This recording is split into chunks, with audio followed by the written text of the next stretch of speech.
Welcome to the Pitchside podcast powered by Access Bets. My name is Tega. I'm joined by the Mr. Loser himself. What's your name again? Mr. Loser is not here right now. My name is Jimmy Daniel. Okay, Mr. Yeah. Manchester United. The last episode, you said I should take my salary and go to a loan shark. I did all that. I've lost my money. Contact your lawyer. So, what happened against Fulham? Let's not even talk about Fulham because that looks like old news now. Let's talk about the recent bread, Grimsby. What happened against Grimsby? I'm speechless at this moment. Right Yeah, no, you have to say something. We didn't invite you here to be speechless for 5 minutes. No, but what happened against Brisbane? I've seen a lot of sport analysts. I've seen a lot of fans angry at the coach. During the match, I was angry at the coach also. But after the match, having to think out of the emotion state and everything, I can't even blame the coach anymore. We were playing Grimsby, a League 2 team. Yeah. And we are playing them with players worth hundreds of millions. Mm-hmm. And we can't beat Grimsby. Those players did not need coaching to play against Grimsby. I don't care what anybody says. We had used Onana to play 4 and Maguire to play 9 and Dalot to play. We should still beat Grimsby comfortably. So Man U current state now, I can't blame it on the coach. It's easy for people to say the tactics is poor and everything, but we have other clubs in the Premier League that just started using that tactics. Crystal Palace are using the tactics and they have 2 trophies in recently this year. We have Wolves using the trophy. The coach brought them out of relegation last season with the same tactics. Yeah. So I don't see, and we have better players, the same tactics. Yeah. So I don't see the tactics as being the problem for Manchester United. At this point, I'm just confused. I can't blame the coach. In fact, it makes a lot of sense now to blame the players rather than to blame the coach. For God's sake, look at Onana. But if you look at it from this way, don't you think there is the motivation factor involved? Because a coach can have good players and make them bad, which is what I think Amorim has done in the past few weeks. He has good players. He has also bought good players, and he has made them play below their level. And he also came out to say that that these players are not playing for him essentially, and Manchester United cannot begin to buy 22 new players. So if a change needs to happen, he needs to either be the one to go. He indirectly said it, that the club can buy 22 new players. So that basically means if the players are not playing for him, then he has to be the one to go. What do you think about that? Should he go? Do you think he is the problem? Do you think the players are the problem? Do you think the club is the problem? What exactly can you pinpoint and say is the problem? Or is it a village people is worrying Man U now and nothing can be done? That one looks more practical. Village people. The problem with Manchester United is this club has been going from bad to worst. Yeah.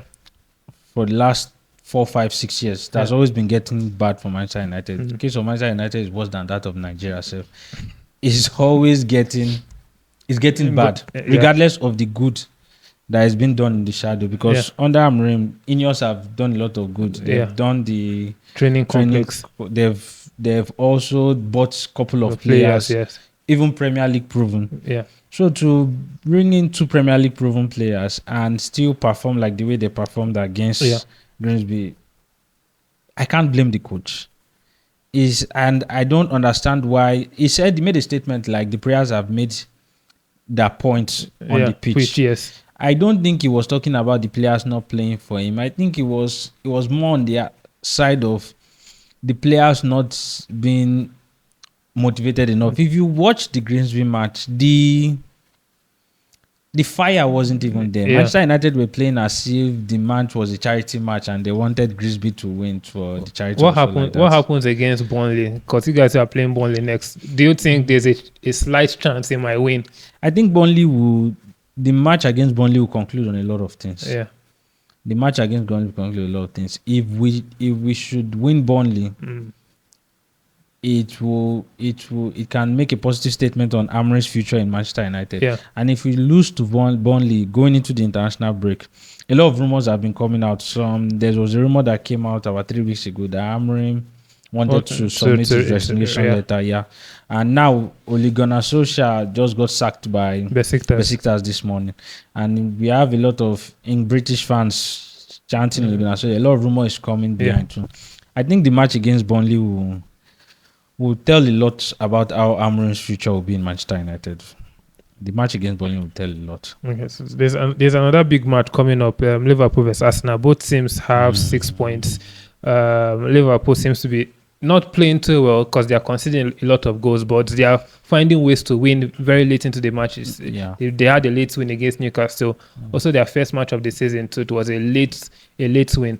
So, what do you think will happen in that match? Because I do feel Liverpool is going to win again. But what's your opinion on that? I think Arsenal is going to win because from the beginning of this season, Liverpool's coach has been complaining about the defense. Yeah. He made a statement after the defeat to Crystal Palace in the Super Cup. Yeah. He made a statement that last season they had issues with scoring a lot of goals. Yeah.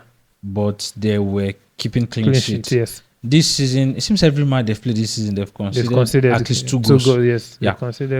And they've played Crystal Palace. They've played Bournemouth. Yeah. They've played who again? Newcastle. Yeah. A 10-man Newcastle scored 2 goals against the Liverpool. That match was embarrassing, regardless of the fact that Liverpool won the match. Exactly. So playing against an Arsenal team now that is beginning to pick the attacking straight now. Bucharest is no longer regardless of the fact Odegaard will not be playing, Saka will not be playing. They have Eze now, good replacement. Ahmad Weke shows what he can do if he plays on the right hand side. I see Arsenal beating Liverpool because Arsenal will beat Liverpool defense easily. Now Salah has had a go and assist this season, but it has not been easy for Salah in the last 2 games. I don't think it's going to be any easy for him against Arsenal. I see Arsenal winning the match, probably comfortably. In fact, maybe with a clean sheet. Okay, so let's go into our predictions because I do believe Liverpool would win because they just have a way of grinding out victories, and in my prediction, it kind of reflects that. So I have four games, and this is for those who are brave like me. Don't be like me that put my salary. They still owe me millions of naira. Contact. Go to court. So I have Chelsea to beat Fulham. That's 1.6 odds. I have Burnley to beat Manchester United. That's at 8 odds. I have Tottenham and Bournemouth to be a draw. That's 4 odds. And I have Liverpool to beat Arsenal. That's 2.2 odds. So we have about 100 odds, 117 odds on just 4 matches. And if you are brave like me that can put your salary like I did last week, please key into that. You'll see the booking code on the screen. Do you have like any predictions going into this week? Sometimes being brave is not the best thing in life. Being brave. So for those who listened to me last week, we had a good run last week. Manchester United disappointed everybody. Yeah. Congratulations to those that played double chance. Or 2 up. There was not even 2 up. No, there was 2 or 1 up. So congratulations to those that played double chance. But for now, my predictions is not this week on. I can assure you. You can play my games this week. You'll be going at the end by Sunday. You'll be smiling. I've not recovered from last week. No, you will recover this week. Okay. Let's have them. So I'm playing Chelsea to win Fulham. To win Fulham this week. Yeah. Fulham played well against Man U, but they started playing well. I believe if they meet a side like Chelsea, just like they did in Man U in the first 20 minutes, they sat back. If not that, Man U reduced on the pressure. So if they meet a side like Chelsea that won't back down, Fulham will sit back, hoping to keep a clean sheet against Chelsea. Probably a new game. Yeah. So I see Chelsea to have a lot of corners. Chelsea will win corners. Believe in Manchester United one more time. This is the last time. I don't think the players will. We're expecting a reaction from Manchester United players. Okay. And Mbeumo has shown that he can score. Even with his sport belly. We're left with the sport belly is part of the game plan. We're left with Cunha and Sesko. So Manchester United 1.4 against a Burnley side. I am expecting Manchester United to win that match. Manchester United to win. I'm going in for Newcastle to win Leeds. Newcastle to win Leeds. That's a very huge odd from Newcastle. Yeah. Now, Leeds is a very attacking team. They have no respect. That's why they got demolished by Arsenal 5-0 because they have no respect for any team. They come out and they play and they play. If they play against Newcastle, Newcastle will sit back, play quick counter-attack. So Newcastle to win. And Liverpool, Arsenal, I'm going to go for an option that I really like. I don't get to play it often, but whenever I play it, I'm always certain about it. Each team to have at least one corner in each half. Yeah. each team to have at least one corner in each half. And with that, you get about 9 odd or 10 odd. Yeah. 9 odd or 10 odd. The destiny changing odd. I'm paying back for last week. Okay. I'm paying back for the sins of Manchester United. Please, I still need my money from last week. Your time has come. Your hour has come. All right, guys. You can find the booking codes on the screen. You can also follow us on Instagram, Facebook, Twitter, and on YouTube as well. Thank you for watching today's episode of the podcast, and may the odds be in your favor. Goodbye. Okay. Have a lovely day.